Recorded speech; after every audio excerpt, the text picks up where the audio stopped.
Hi there, in this video, I'll give you a quick guide on how you can get your global API key in Cloudflare.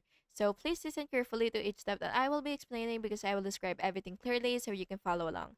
So the first thing that you will do is of course log into your Cloudflare account, and then you will just have to look for something like API tokens or global API tokens.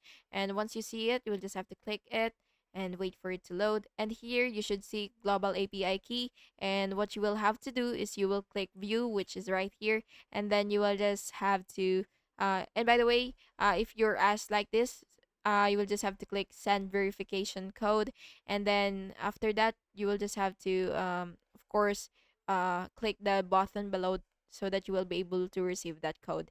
And again, you will just have to copy the API key and keep it safe, and this key grants full access to your account. And finally, you will just have to paste it into the app or integration you are connecting with, and never ever share this key publicly.